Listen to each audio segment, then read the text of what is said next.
মুখ্যমন্ত্ৰী শূন্য সহনশীলতা নীতি উলংঘনৰ অভিযোগ ৰহা উন্নয়ন খণ্ডৰ বিৰুদ্ধে। বিগত 3 বছৰে সামগ্ৰী যোগানৰ নামত উন্নয়ন খণ্ডটোত প্ৰায় 1.5 কোটি টকাৰ লুণ্ঠনৰ অভিযোগ উত্থাপন কৰিলে স্বয়ং ৰহা আঞ্চলিক পঞ্চায়তৰ সভাপতি যতীন শইকীয়াই।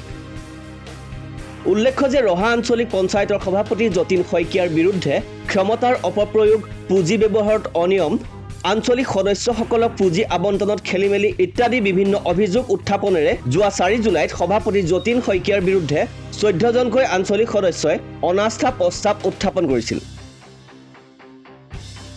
পৰৱৰ্তী সময়ত শুকুৰবাৰে অনুষ্ঠিত হোৱা আঞ্চলিক পঞ্চায়তৰ সভাত 15জনকৈ আঞ্চলিক সদস্যই উক্ত অনাস্থা প্ৰস্তাৱত পুনৰ সমৰ্থন জনোৱাত যতীন শইকীয়াই সভাপতি আসনৰ পৰা অপসাৰণ হোৱাটো নিশ্চিত হৈ পৰে।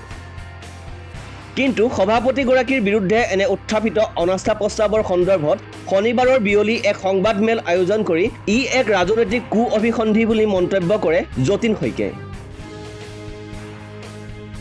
ৰহা আঞ্চলিক সাংবাদিক সন্থাৰ কাৰ্যালয়ত আয়োজিত সংবাদমেলখনত সভাপতিগৰাকীয়ে তেওঁৰ বিৰুদ্ধে অনাস্থা প্ৰস্তাৱ তথা অভিযোগৰ সন্দৰ্ভত বিজেপি দলৰে একাংশ নেতা কৰ্মীৰ ষড়যন্ত্ৰৰ বলি হোৱা বুলি মত প্ৰকাশ কৰি বিগত সময়ত ৰহা উন্নয়ন খণ্ডত কোটিৰো অধিক পৰিমাণৰ সামগ্ৰী যোগানৰ নামত লুণ্ঠন হোৱাৰ বিষয়ত তদন্ত বিচৰাত তেওঁৰ বিৰুদ্ধে এনে অনাস্থা প্ৰস্তাৱ গ্ৰহণ কৰা হয় বুলি উল্লেখ কৰে। তদুপৰি নিজৰ খেয়ালখুচি অনুসৰি যোৱা 15 জুলাইত খণ্ড উন্নয়ন বিষয়া পলাশ বৰাই সভাপতিৰ বিৰুদ্ধে অপপ্ৰচাৰ চলাই অনাস্থা প্ৰস্তাৱ গৃহীত কৰাই দুৰ্নীতিৰ বজাৰ খুলিব বিচাৰিছে বুলি মন্তব্য কৰি অতি শীঘ্ৰে তদন্ত কৰিবলৈকো আহ্বান জনায়। আমি পৰিভ্ৰমণ কৰিলোঁ। পৰিভ্ৰমণ কৰাৰ পিছত আমি গম পালোঁ যে যিবিলাক পইচা MGNৰেগাৰ জৰিয়তে ভেণ্ডৰসকলক দিয়া হ'ল বা ভেণ্ডৰসকলে কাম কৰিছোঁ বুলি প্ৰমাণ কৰি পেলাই মানে বিল ভাউচাৰ দি পেলাই পইচাবিলাক উলিয়াই লৈ যোৱা হ'ল, সেই তেনেকুৱা এলেকাবিলাকত কোনো ধৰণৰ পইচাই তাত ব্যৱহাৰ হোৱা নাই। আৰু যিবিলাক অঞ্চলত বা যিবিলাক পঞ্চায়তত এই কামবিলাকৰ কাৰণে পইচাবিলাক দিয়া হ'ল, কোন ভেণ্ডৰক দিয়া হ'ল, কেতিয়া দিয়া হ'ল, বিল ভাউচাৰ কেতিয়া গ্ৰহণ কৰা হ'ল, ভেণ্ডৰে কেতিয়া মাল ছাপ্লাই কৰা হ'ল, তাৰ কোনো তথ্য পঞ্চায়তবিলাকত নাই।